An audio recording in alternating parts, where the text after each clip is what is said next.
Welcome to the Martial Arts with Jake podcast. Hear from the best martial artists and combat sports athletes from around the world.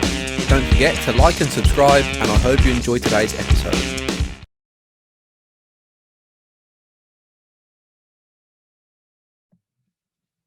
Yes, guys, welcome to another episode of the Martial Arts with Jake podcast, or today, should I say, Boxing with Jake podcast, because I'm joined by Jimmy Kelly Jr.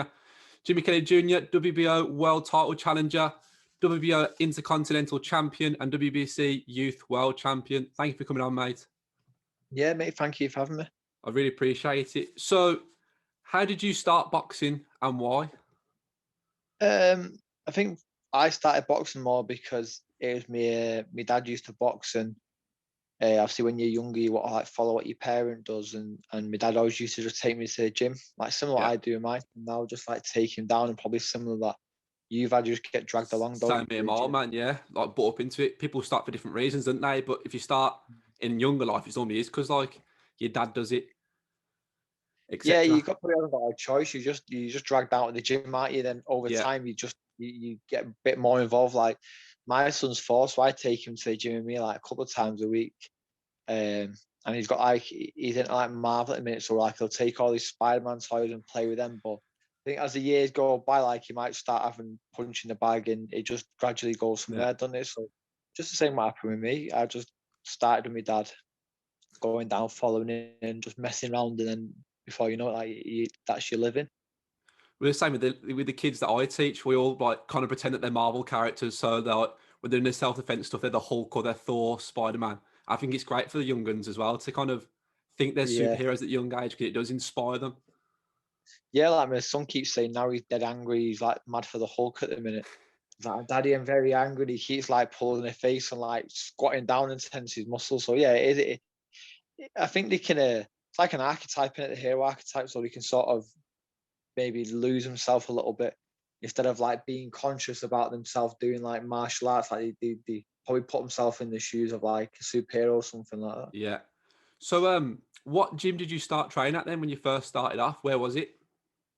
In Wivenshaw, where I'm from, and it was at the time it's Jimmy Egan's Boxing Academy now, but before that it wasn't called Jimmy Egan's. I think it was like Bench Hill Boxing Club, and then obviously like from there, like the likes of myself has come through. Tyson Fury was there, so it's obviously a successful gym and that. But it's just a shame at the minute that they're struggling doing fundraisers to try and keep the gym open, and it's been like the pillar of our community for 40 odd years. Everyone in our local area has been through the gym, and just a little bit of shame that it took a bit of a knock.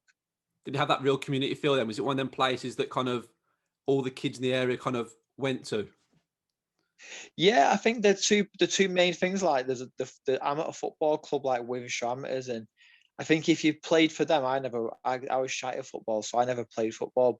But it's like anywhere you went, even like as you got older and you're 18, and you say if you go to nightclubs in like city centre, Manchester, like you'd always bump into people that you met at the gym. You know what I mean? Because everyone in our estate has gone through the gym at some point, even if you've just gone once or twice, or you just social, like it just sets you up for like the rest of your time. Yeah, it gives you that drive and focus as well. Especially like it's a shame because with the current situation, like amateur sports had to stop, hasn't it, as well?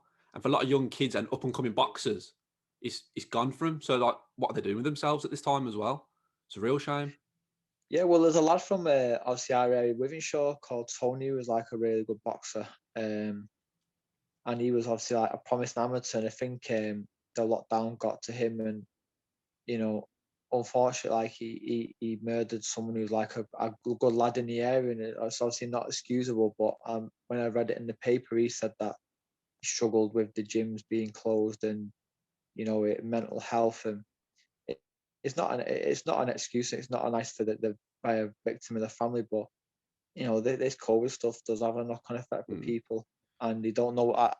There's going to be a massive, well, for boxing, I've got a few lads that I train in that and try and mentor, and I say to them, there's going to be a massive like gap in talent in about 10 years time. Like the world champions in about 10 years time are going to be weaker than over the years. So if you stay like focused now, like you'll have a good chance, because you world champions only the best of the group at the time, and if the talent pool's weak because people have got sidetracked and whatnot, Gotta be. You might have an opportunity if you stay in the gym now and do the right things. In 10 years' time, like your opportunity could be there. So, I mean, it keeps them off the streets and in the gym. Mm. So what was the amateur scene for like you when you were coming up? Yeah, it was good. Like our gym was like it was thriving. Like Yeah. when I was amateur at Jimmy Egan's, it was like me. There was Tyson Fury there, who was obviously still amateur. They had Jose Burton, who went on to be like British champion. Light heavy had like Kofi Yates, who went on to become a Central Area champion. He's retired now. Had Macaulay McGowan, and you got like loads of other guys, and it was good. Like everyone used to travel like up and down the country together. You get what I mean? And Yeah. it is mad now because at the time, like when you're amateur, like you aspired to like what would be a professional boxer and earn money from it, but it was just so much easier like when you were younger because you didn't get paid to fight. It was like every week you were fighting up and down the country and or going in the minibus and cars and all that, going down there and spending time with each other. While now it's like pain in the ass to try and get all like the logistics and finances for a fight, especially now. Yeah. Have you got any funny stories of traveling the country with the lads like Fury and etc.? Yeah. There's a few. There's a few. I remember, like, I think it's Tyson's first or second fight. The guy he fought a guy called, well, I don't know his real name, but he broke the guy's jaw in his first fight. Tyson was only like young, he like what must have been like 15 or something. He fought like this fully grown man who broke this guy's jaw, and it's called face breaker. And Tyson left him, but before the fight, everyone was winding up saying, "Oh, you're fighting face breaker," but it's just funny to see like how far he's gone and how well he's done. It's amazing, isn't it? And the whole comeback as well, like inspiration to everyone. Yeah, again, like all the weight he lost, and Yeah. it's all down to your mentality. And your mind is everything. Your mind is the driver.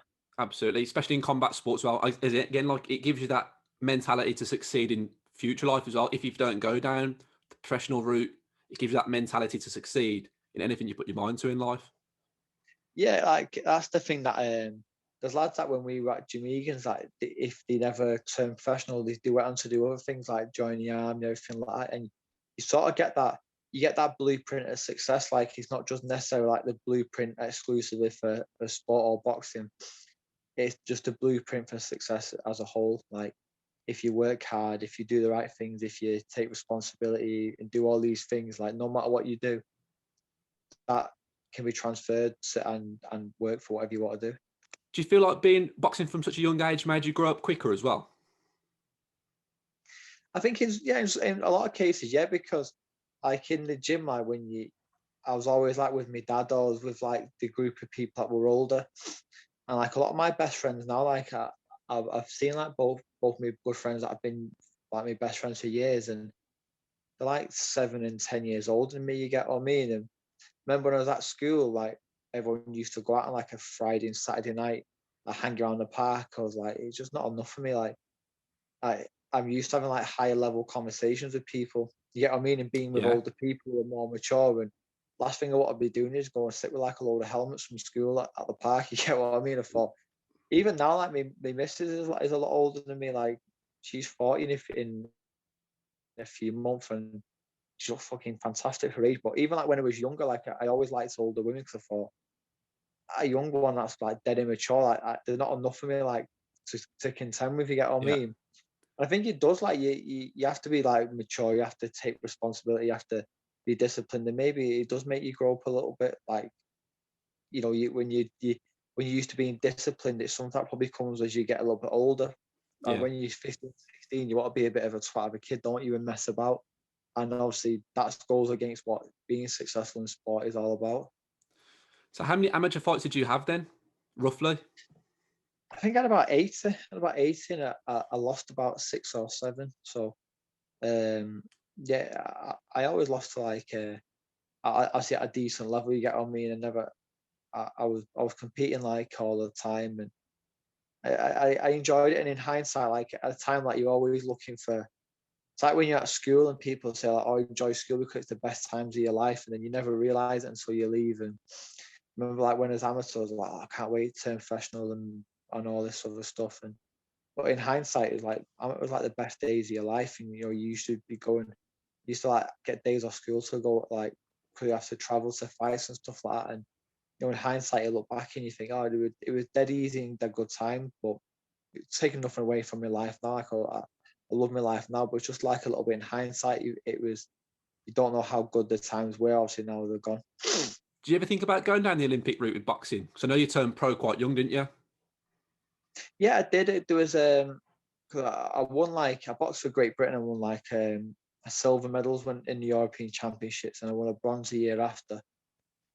And then it's like 2011. I was in the senior ABAs and I broke my hand like in one of the first rounds. So for me, it was like that was me out of the running to any chance to qualify. So I thought, I'm not going to hang around for like another 4 years. Like I'm just going to like wait for it to heal and get stuck into try a transition, and that's what I did. Yeah, and I don't regret not where I don't regret or anything like that. I think it was the right move at the right time.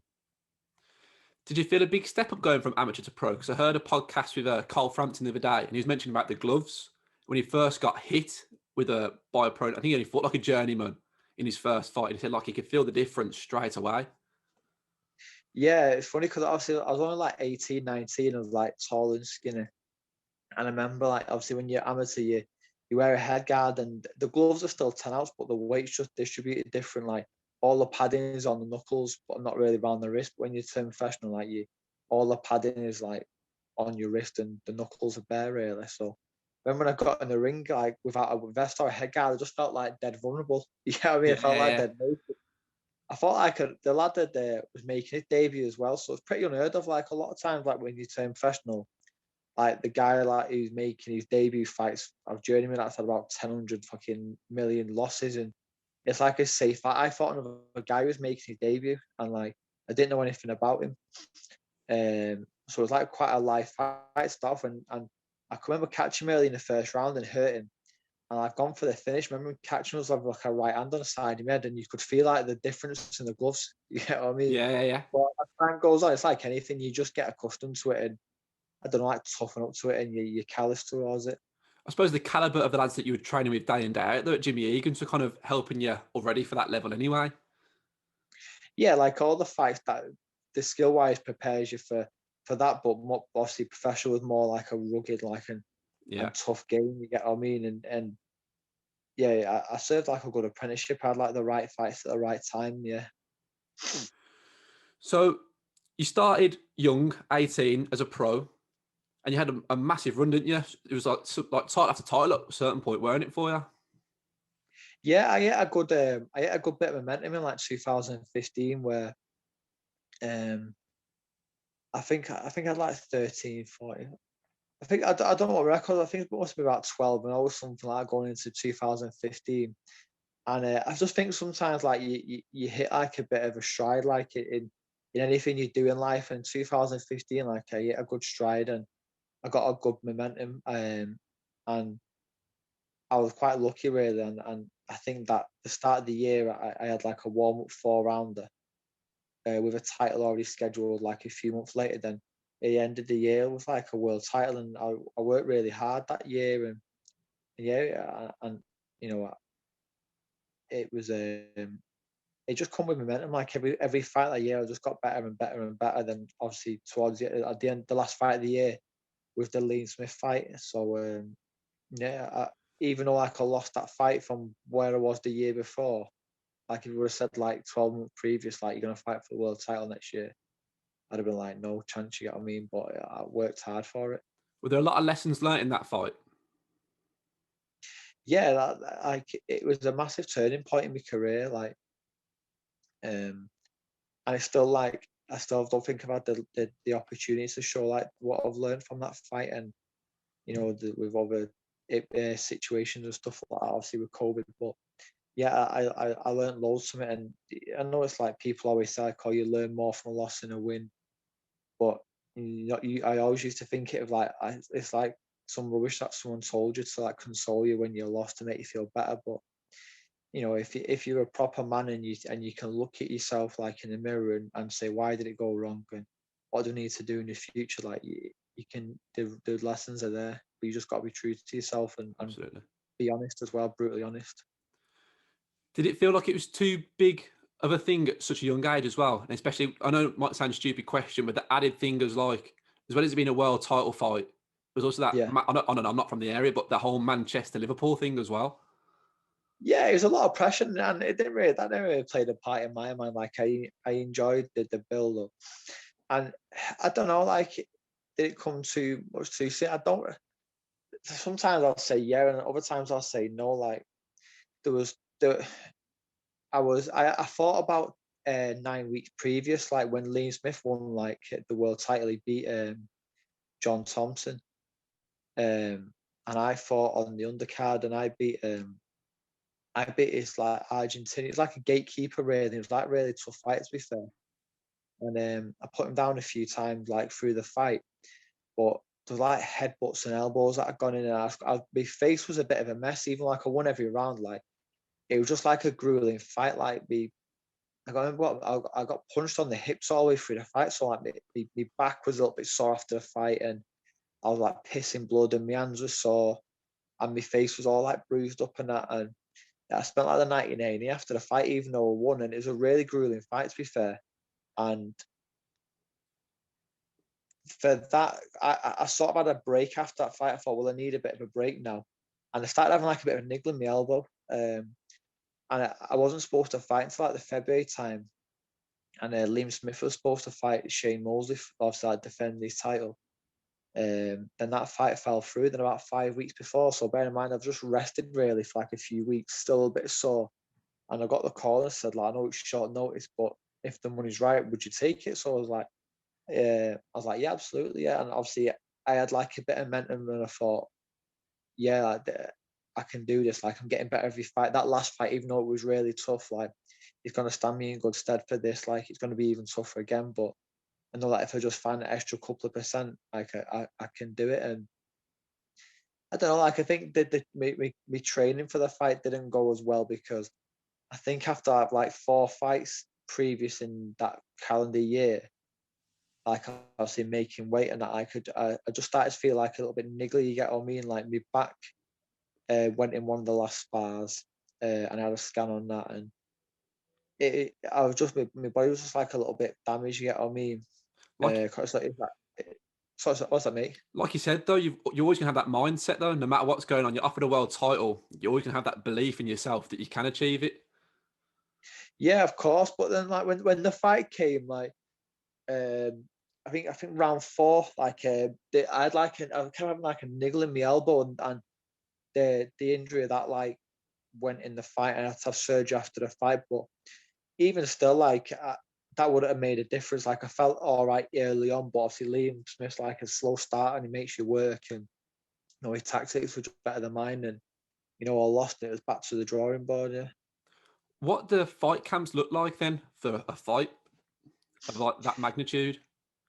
I For know that was a that one, short one because you had like a 5 week one, but like for a general fight camp, how many weeks would it last, and what kind of sacrifice you have to go into it? I try and do like 8 weeks. I try and do 8 weeks now, but I'm always trying to be like in a certain decent level of shape anyway. Like I train like every day really just for like my own well-being. You know what I mean? Like when I'm not between a fight, like I just sit on my ass Yeah, and get fat. Like I always like give myself like I can't go over stone overweight. And I'm always in the gym like 5 times a week, training and running, still doing my boxing and sparring. Like even if I've not got a date, like I don't see it as like I'm training for a fight, like I'm training for my career. So I'm not just going to do like an 8 weeks for that one fight. Like I train every day for the bigger picture. When it gets into camp, like me, everything just starts to become a bit more tighter. Like I'll make sure I'll rest a little bit more. I'll make sure my diet's on point. I'll just cut out my cheating meals. My rounds will just get up to start running more. Everything just starts to like gradually increase until like probably about 10 days out when I hit like the hard sparring where I'm doing like 10, 12 round spars, hard sprints and hard strength work, and then it's just like tone down then and just relax and let myself like recover like any muscle damage ready for the fight and obviously make weight. But yeah, it is sacrifice, especially now like I've got kids. Like I stay away from the kids like last couple of weeks, and I probably don't spend as much time with them. Like by the time it's a weekend after training all week, I've probably not got like the energy or the mentalness to sit there with them and give them the time that they probably need. But the way I could justify it is like you're doing it for like a better life for them. You get what I mean? So Yeah. it all just comes in. And I thought, well, if I might be a bit of a shitty dad for a few weeks and not have as much time with him, but it'll give me so much more freedom when I'm financially secure and I can take him on holiday and they've got a better life because of what I've had to do. All the sacrifices you're making are for your kids. Exactly. Yeah, your mentality fully changed. Like I said, when you have kids, like I said, it's all just for them. So I heard you say at the start, take it back to the start, that you're training pretty much all year round anyway. Is that a Yeah, lot just for the love of boxing as well? Like the love of the craft, love of the art of it? yeah. The love of the craft. Like I was in the gym today, and I'm lucky to have like a dedicated coach, like who's in with me. Coach Andy Farnell, he was world champion, and he unfortunately had to retire quite young with like health problems. But he had like a successful career in like the early age that he was. And he's in the same as me. He said like he's been able to like because his career was taken away, he swapped that obsession with like for coaching. He's coached like a lot of good fighters. So he's in the gym every day. Like he recently like lost his mum, like God rest her soul, and that was a Sunday night, and he was in the gym Monday morning. Like, and I can't fault his dedication. He just said like I have to be in the gym for my own peace of mind, and I'm pretty much the same. Like I'll have odd days off here and there, but I do it for the love of the sport, and I'll obviously do it for my own mindset, and that like I feel better when I'm in the gym, and I feel good about myself when I'm in fit and in good shape. My dad was the same. It was like years ago now, but his mum passed away. My grandma passed away years ago. It was on a Thursday. Thursday night, he's there teaching his kids' classes, and afterwards he's teaching his fighters' class. He didn't tell me until afterwards, and I just thought it's normal. So like, yeah, it's that one. Then it's just to switch off, and for the love of it as well. Yeah, because it is your love. Like even though like it's something you do, it is your love, and like fighters we're all quite stoic. Like Yeah, I remember like when my mum passed away, like I'd done my early morning run, and I've come back at like 8 o'clock, and everyone's like got this shirt and tie on, like ready to go to mum's funeral. I'm like, I was gonna get a quick shower and go, but a lot of time, like it's the dealing mechanism. Like, what you're gonna do? You're gonna sit on your ass and watch TV and eat ice cream, or are you gonna get outside and just carry on as normal?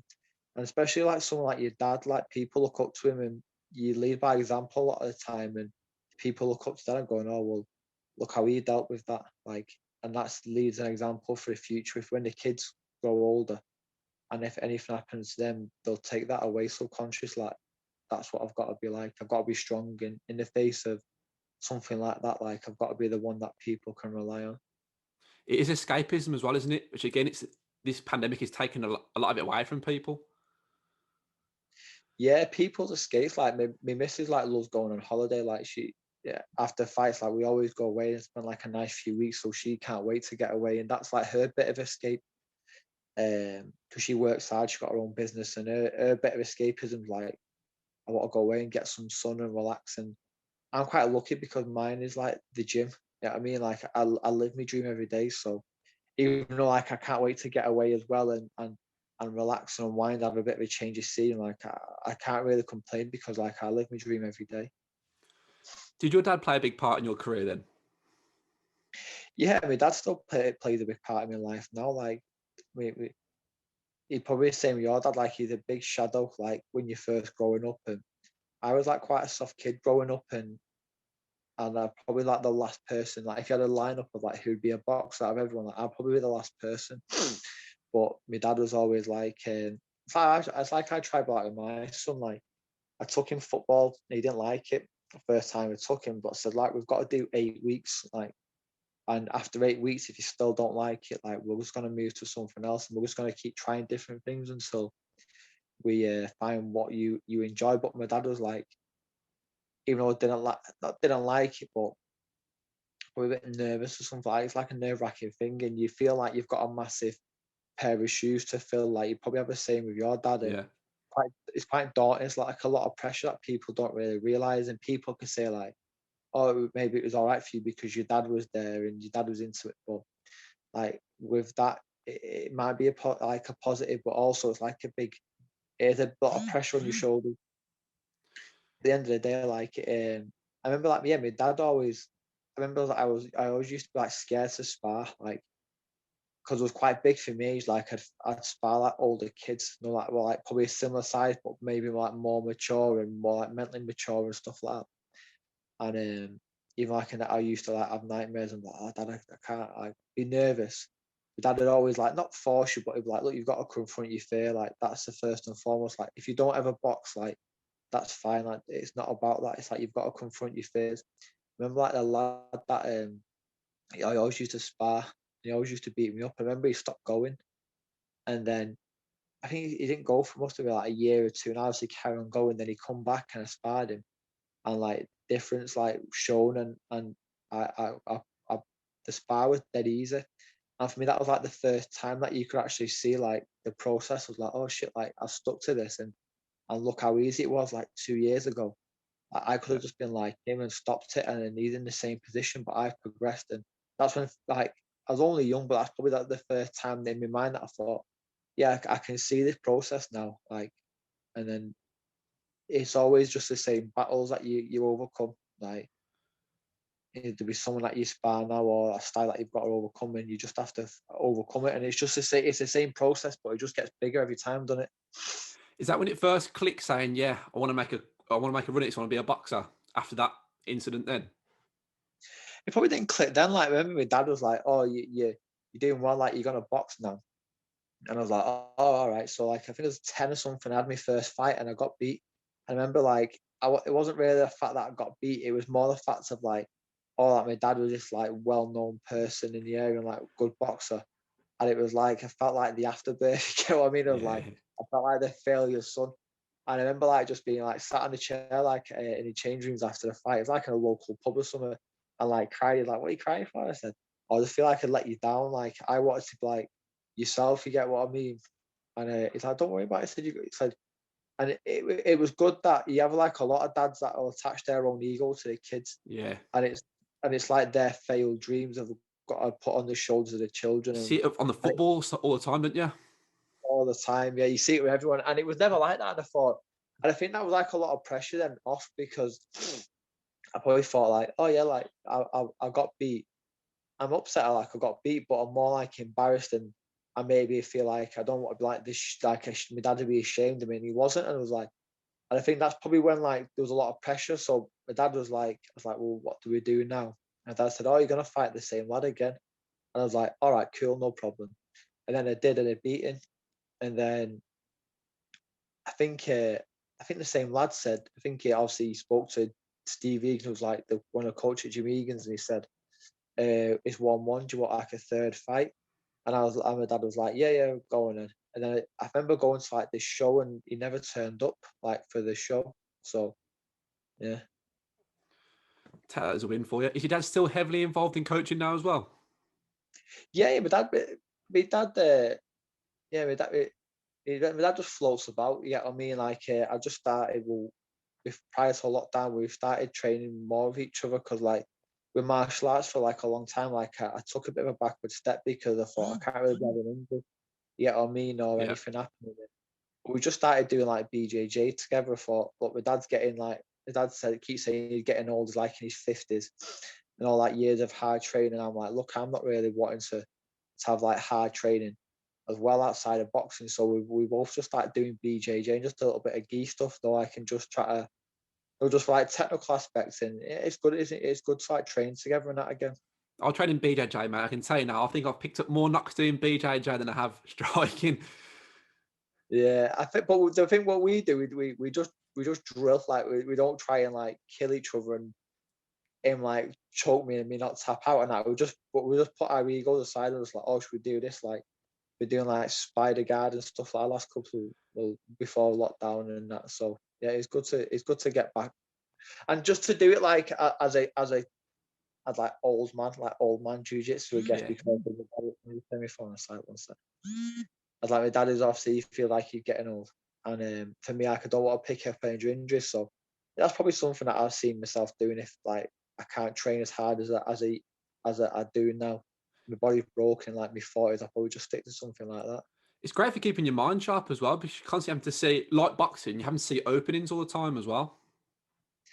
Yeah. Well, like my mate during lockdown said, like, "Oh, do I start playing chess?" So me and him play chess online, and like, I know it sounds like proper cliche, but like you can, it's all like attack minded, and you've got to think of like your strategy and how you're gonna go at something. And like if someone takes like one of your obviously your chess pieces, like you can't be like wound up and try to take one back. Like just see your game through. And I think like I see like BJ more like it's more just like a more like strategy. I don't try and see it as like I'm going to try and out strength you because my dad's like a lot bigger than me. So I just try and see it as like, oh, it's fully strategy. This like I'm just going to try and like put me pieces in the right places and just set traps and stuff like that. I've done the same thing, mate. I bought a chess. I watched that Queen's Gambit on Netflix, and Yeah, my sister watched that. She loved it, but the thing that's what my mate done. I just can't say no, so I just said I'll play. Yeah, mate, you gotta watch it. It's awesome. But yeah. But the whole mental part of it. How much do you think mentality plays a part in boxing? yeah, I think massively. Like it is all like down to your mentality. I think I always deal better like when I'm active, like actively boxing and being busy. Um, and yeah, it is all down to your mentality. Like you do have hard days and you have hard times, and you're coming down in weight, and you're tired and you're stressed and you're sore. Like, and it is all down to your mentality. Like it's not a physical sport. It is physical. It is like mentally, it's spiritual.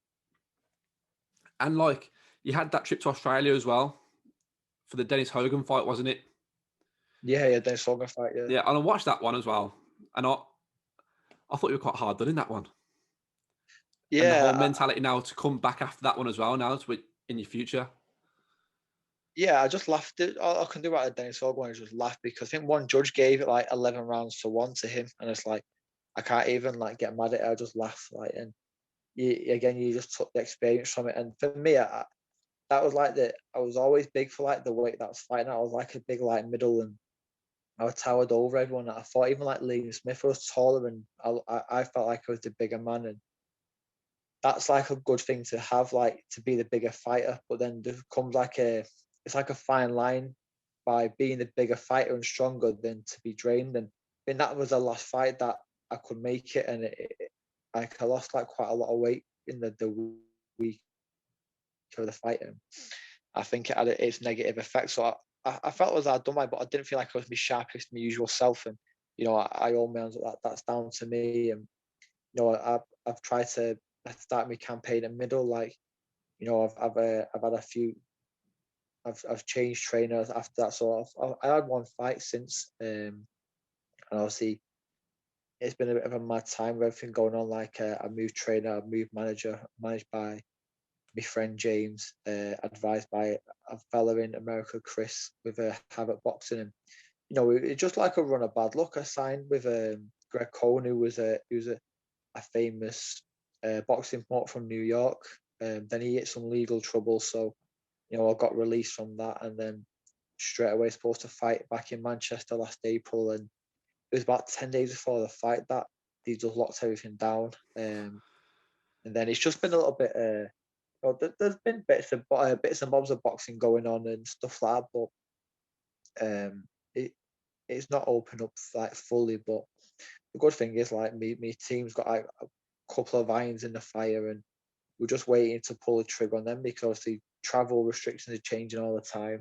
Um, but yeah, like we spoke previous before, and I think there's two that are very close to being done. But again, like it's just hard saying this climate. But again, when it comes down to like boxing's all about you, about mental and your mentality. Like you just got to keep your head down regardless of what's going on the outside. Like what you can't control, you just have to keep what you can control. And my control is just I'm in the gym and I'm focused and I'm working hard. And when the time comes, I believe that I try and see the positive because people might look on the outside and think I've had one fight in like the last nearly 22 months or something. But the positive I take from it is I'm injury free. I feel the freshest I felt. I'm not having to go through like rugged training camps and cutting weight and just draining my body. I feel I've had like a couple of years of able to do like heavy strength work, and I'm injury free, move up to middleweight, gel with a new trainer, and I generally feel like I'm feeling like I'm I'm a teenager again. Like my body, just certain times, I had so many fights in a short time. That I started to feel like the effects of it. But now I feel back to brand new. So I'm still young. I'm still 28. I was going to say, you're still young and you're still coming into your prime. So I don't even feel like I'm starting to hit me prime, the physical prime, and I think now, like, I don't smoke, I don't drink, I live right. I'm always doing the right things. I'm never doing anything outside of boxing that'll play in the back of my mind. Like, my full focus is on that. So the positives are like, even though there's a lot of negatives to take from like the time of not being active on COVID and all this stuff, like I just take the positives and think, well, when the time will come that a fight comes, I'll be more than ready. And this time I see it as a blessing because I've been able to rest things like my back and my elbows and all that sort of stuff that were niggling, and I'm feeling back to a young man again. So it is grueling though, isn't it? Because you're boxing from such a young age and you're going all the time, like you said, 80 fights as an amateur. It's still a lot of wear and tear on the body at a young age. And then, like you said, when you turn pro, you're on that streak early. It's a lot of wear and tear on the body. So how does the body feel now in training as a middleweight? Yeah, I've got to that part of that every like athlete hits, like when you start realizing that you've got to stretch. You get what I mean? Yeah. Like when you're young and you can get away with it, like last thing you want to do is stretch. But I've hit that thing now where it's like, oh yeah, I've actually got to stretch because I'm getting older now, and I do like a lot more stretching.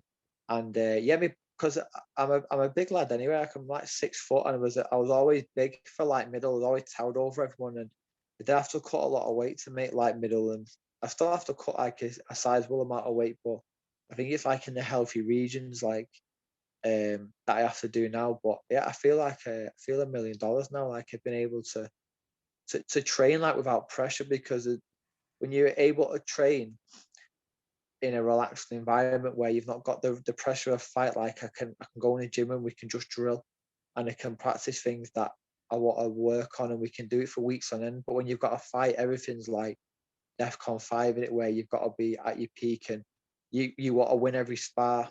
Like I'll spar now, and like I'll just have in my mind, oh, today I'm just going to work on this, and like if I might lose every round, but in my mind I'm practicing certain things which are going to work. But when you've got a fight, you're more uptight and you want to win every second of every round when you spar and stuff like that. And I'm able just to relax a little bit more, like, and able to learn a lot, and add like a lot of new things to my game, which I'm looking forward to showing. Fantastic. So that whole layoff has allowed you to improve your skill set as a boxer completely. When you do make that comeback, it's going to be it's going to be like not a new Jimmy Kelly Jr., but an even better Jimmy Kelly Jr. So make that run again for the world titles. Yeah, that's the plan, and I'm doing everything towards that. I'm looking forward to showing everyone. Yeah, but like I said, I'm just keeping it down, and hopefully, April, May time that I'll have 2 in quick succession then. So I'm looking forward to it. Do you want to be quite active this year then? Well, travel pending with what's going on. Yeah, I want 3 or 4 this year. Like, to be fair, like I want like a couple back to back, and then I've made it like clear what I'd like to do. Like the world champion at my weight is Murata, and he's from Japan. And I've got the experience. I've just got a little bit of ring rust that I just feel like I need to blow off. And obviously, I won't be ranked as high as I have been in the past because of the inactivity. But with 2 quick succession fights with the right people to push me up the ranking, like the fight with that Murata is the fight that I'll relish, and I think I've got the style to beat him, and hopefully that can be done towards the end of the year. Fantastic. We look at Tyson with his comeback. Do you know what I mean? Well, this is I was speaking to my manager James the other day, and we were talking about like fights for the comeback, and we agreed that the first fight when Tyson come back and he fought like the little cruiserweight guy Furys, like he wouldn't have beat Wilder then, and then when he fought the second guy in Ireland, he wouldn't have beat Wilder. Then the third fight was the right time, and we feel like quite the same. It's going to be a similar path, like that. I won't beat Murata probably in the first fight. I'll be too rusty. But if I have the right fight and then the right fight and then the Murata fight, I think that's it's going to be and they might look at me as like a smaller man who's lost at world level twice to like Dennis Hogan, Liam Smith, and Now, fingers crossed, like it can be an easy fight to come about because of that. Like it might work in my favor. So what does the future hold for yourself then post boxing? Will you get into coaching more as well, do you reckon?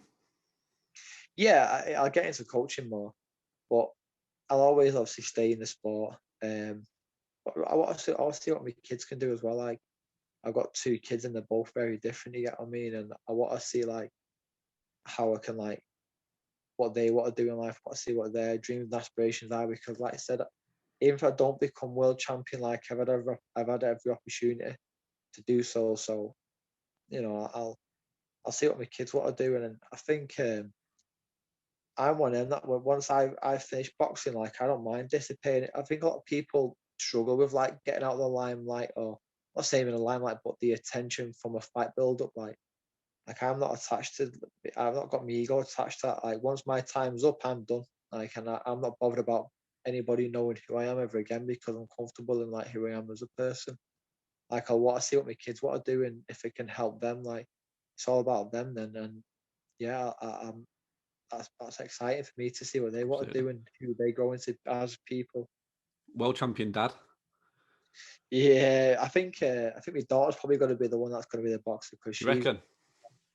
yeah. My son's dead loving and soft, and my daughter's like she's soft, but she just got. I think all girls need a bit of a temper, don't they? Think what they I'll probably get slagged off by a feminist or something, but like what women lack in like physical strength compared to a man, like they have to be a bit smarter, don't they, and a little bit more feisty. My daughter's definitely that, yeah. I mean, Women's boxing's on the rise as well. You look at Katie Taylor, what she's done. I mean, she's phenomenal for the women's sport.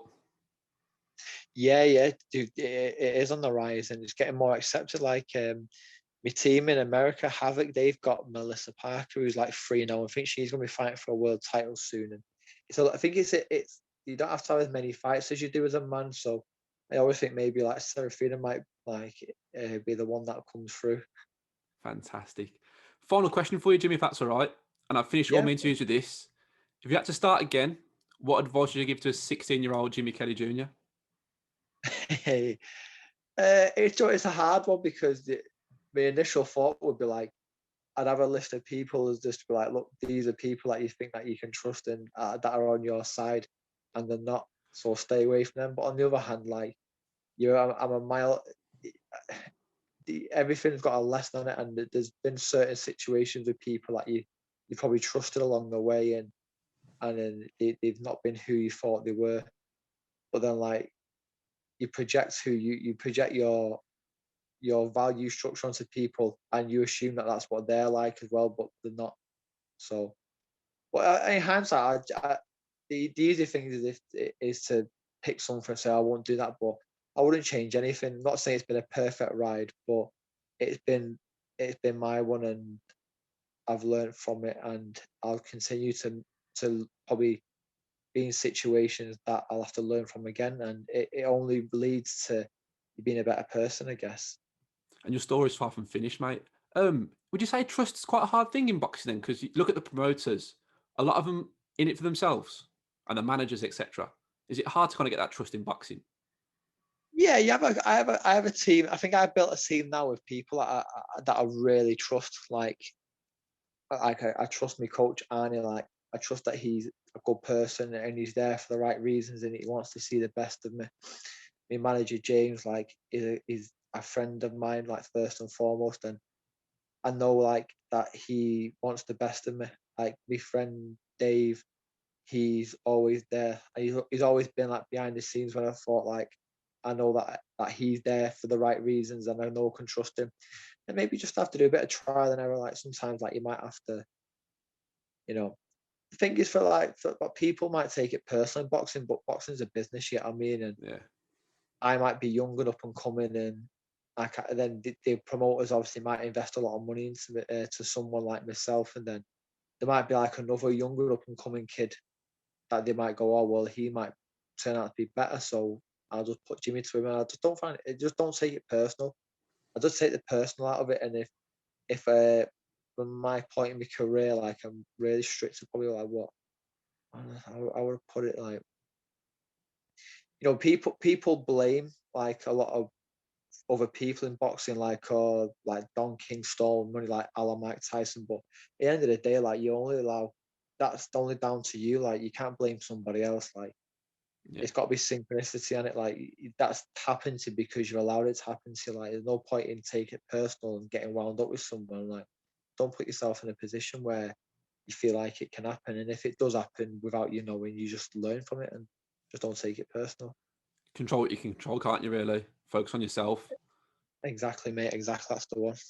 Jimmy Kelly, thank you for coming on. I really appreciate it. Oh, mate, thanks for having us. Really enjoyed it. Yeah. Thank you.